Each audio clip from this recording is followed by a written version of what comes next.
Selamat siang Coach Jackson. Saya perkenalkan, saya Alif dari bolasport.com.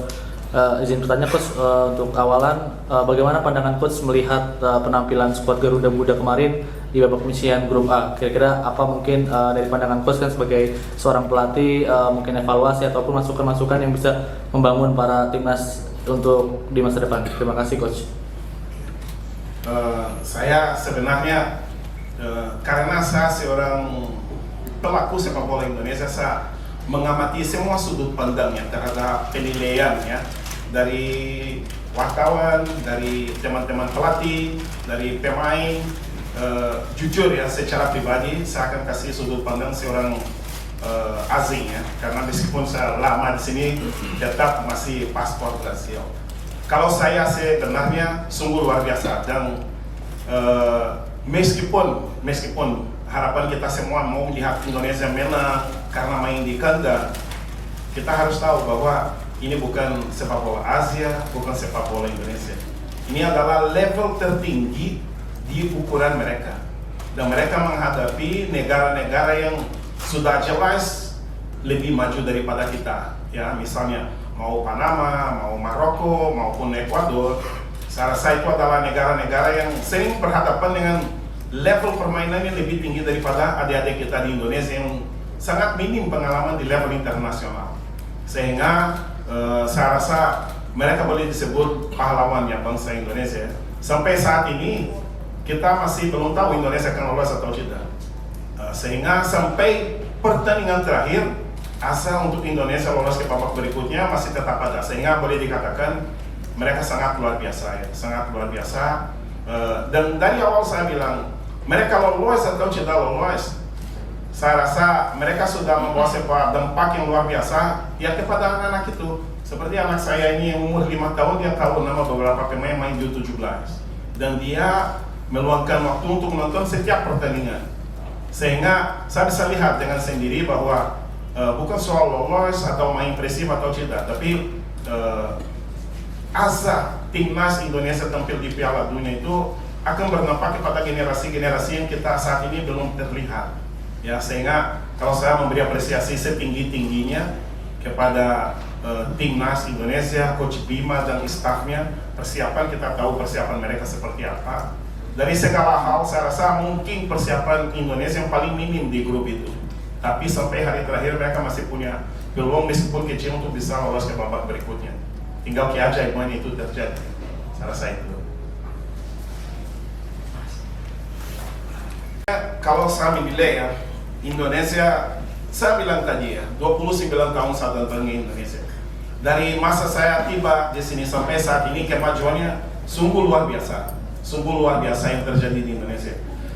Saya kalau tidak salah kemarin atau 2 hari yang lalu, saya sedang bicara dengan seorang teman di Solo. Mungkin 2 hari yang lalu kemarin waktu Brazil main, selesai pertandingan kita bicara soal perkembangan sepak bola Indonesia. Dalam artinya begini, misalnya itu konotasi yang saya berikan kepada orangnya, kita berada di Solo. Saya bilang kita berada di Solo, kita menuju ke Jakarta, negara-negara lain sudah sampai Semarang, kita masih di Boyolali. Itu kemajuan sepak bola Indonesia. Kemajuan itu ada, tapi prosesnya sangat lambat. Kenapa sangat lambat? Karena kita masih belum mampu mencurahkan kemampuan kita sesungguhnya untuk bisa membentuk sepak bola maju. Saya melihat ya, Indonesia bisa menjadi tuan rumah Piala Dunia. Kita masih sibuk dengan kritik di stadion GBT yang teman-teman mau pulang, busnya masih susah, Jakarta ada banjir, di Bandung ada petir, terus apalagi stadion Solo sepi penonton. Kita masih memperdebatkan hal-hal seperti itu yang tidak ada manfaatnya sama sekali untuk kemajuan Indonesia. Kita penyelenggara untuk pertama kali. Kita di Brazil pernah jadi penyelenggara juga. Kalian sudah bayangkan begitu banyak masalah di Brazil juga. Makanya Indonesia belum pernah tampil di level itu. Kita jadi tuan rumah, kita masih sibuk dengan keluhan-keluhannya. Seharusnya kita fokus, apa yang kita bisa belajar itu tadi, apa yang kita bisa belajar, hikmah apa yang kita bisa petik dari momentum ini. Menurut saya, yaitu kita harus lebih punya sebuah pola berpikir yang lebih fokus ke depan, fokus ke depan. Karena kita buang tenaga terlalu banyak untuk kritik hal-hal yang sebenarnya akan membawa kita ke hal yang lebih baik. Mungkin tidak tahu, mungkin karena sekarang masa untuk medsos ya, sehingga banyak orang cari ya klik-kliknya, ya like-nya, sehingga itu yang akan menghambat kita dalam aspek teknis yang kita membutuhkan di Indonesia. Saya rasa sekarang Indonesia sudah mulai berada di jalur yang benar. Misalnya Coach Sintayong, coach level dunia, Piala Dunia, ya saya rasa kurikulum beliau itu sudah luar biasa ya, tapi masih kita memperdebatkan, meragukan kemampuan beliau yang singkirkan sang juara dunia di Piala Dunia. Coba bayangkan, itu yang tadi saya sampaikan. Sudah ada Coach Sintayong, kita masih memperdebatkan soal naturalisasi dan lain-lain. Saya rasa coach level dunia sudah, naturalisasi sudah ada, kompetisi kelompok umur sudah mulai ada, dan saya rasa tinggal itu tadi, bagaimana kita lebih positif untuk menembus ke daerah-daerah lain. Misalnya ya grassroots-nya belum ada kompetisi di Indonesia.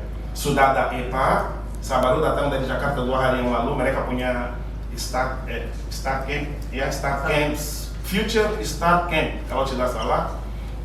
Saya berada di sana, mereka sekarang kumpul di Jakarta, mereka bikin 3 tim, hari Minggu mereka akan bertanding, tadi malam mereka nonton Brazil lawan Inggris, sehingga langkah-langkah untuk kita menuju ke pentas dunia, pentas yang lebih bagus itu sudah mulai ada.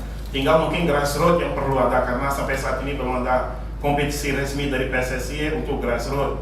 Dan ya itu tadi, orang-orang yang punya pola berpikir yang positif, bukan cuma mengkritik, tapi kira-kira solusi untuk ini apa yang kita bisa berikan.